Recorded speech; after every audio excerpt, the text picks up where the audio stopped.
Lieutenant Murphy is interviewing the Thorns, a husband and wife. Where is okay? They have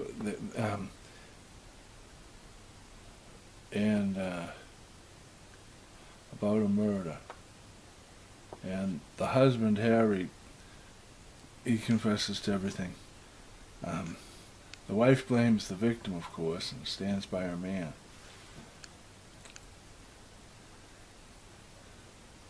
Simple case, wrapped up in no time. Later that night, as Lieutenant Murphy is coming out of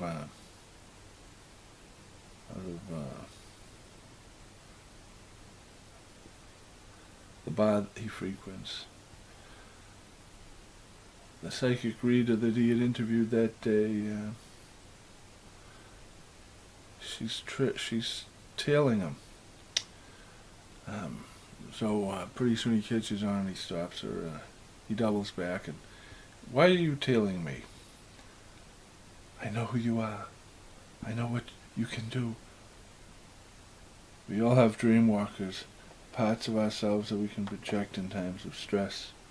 But one person in a million has lucid dream walking experiences. They are awake during their dream walk." So she says to him, "There are legends about your kind, dream walkers that are awake in the experience. In every culture, with the ability to see things, you see, we all have a part of our minds that can dream walk, and for most of us, when we are projecting our dream walk, or it is unconscious, but the people we call dream walkers are those 1 in a million types who are conscious during their dream walk and can also recognize other people's dream walkers. And it is as if they can see the other person's psychic wounds. It's like they exist in 2 different worlds at the same time." What? See things? I thought that's what you psychic readers did.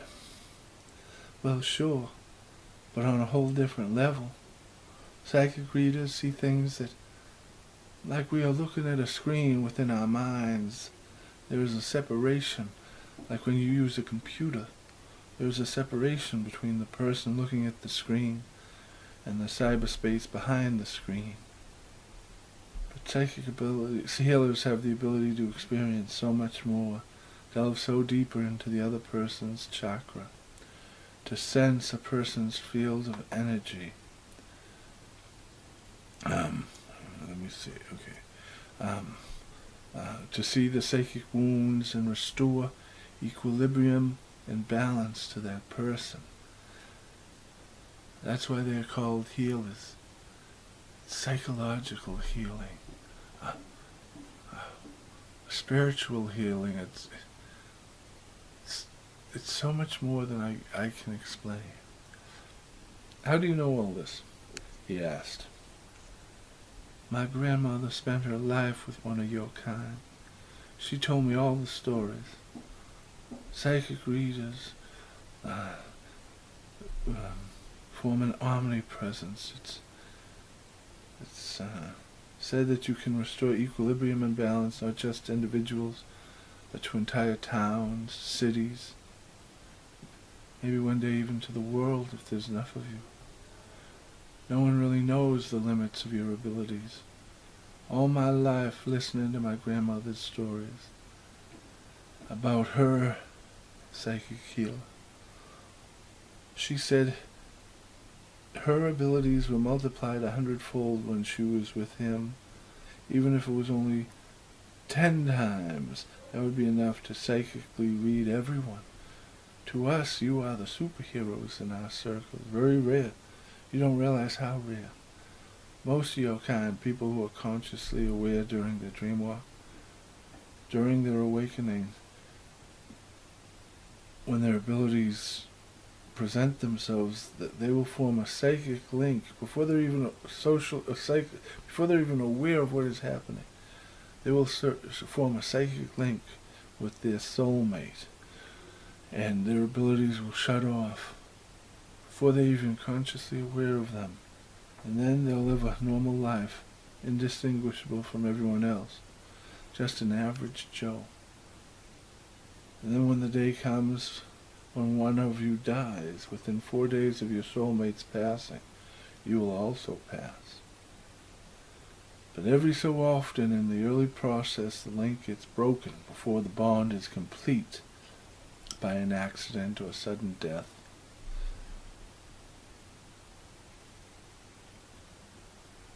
And so then the psychic healer will form that day on a radio, will from that day on be like a radio receiver that is always turned on, attacked by other people's dream walker. I didn't mean to do that. By other people's dream walkers, especially when they're in sleep, who are reaching out in hopes of healing. They sense his ability to heal them, and their need and their numbers are so great that he is in constant state of overwhelm until he surrenders to the madness. And then it is like a light goes out, sort of like a mini stroke that removes his ability to ever again leave the dreamwalker state and to ever again be in the here and now. It is the same story for all of your kind. It just happens quicker for men. They start out connecting with dreamwalkers that are reaching out in search of healing their psychic wounds, and then slowly after so many years going mad, stark raving mad. That is how you all end up. Women can handle it better than men. It takes much longer for them to break under the stress of being psychologically drained night after night by those whose dreamwalkers unknowingly reach out in need, especially when they sleep alone, when there is no shut-off valve, nothing you can do to stop them from psychically draining you. Your descent is almost certain. For women, pregnancy, breastfeeding, for long stretches they can remain turned off, but slowly they too surrender to the madness. There are only two things you can do really. Either total avoidance of other people, but even then when you dream your mind wanders or they find you. However it happens, you wake up in a cold sweat having been psychically drained in your sleep, or you can stay in constant physical contact with another human being, like Siamese twins joined at the hip, or at least while you are sleeping have someone in bed with you. Can't be through clothes, it has to be skin to skin for it to work. There are a lot of tricks to slow down what is happening to you. But the progression is eventual, unavoidable, certain. Finally, Lieutenant Murphy said, "You're right, I am a psychic healer."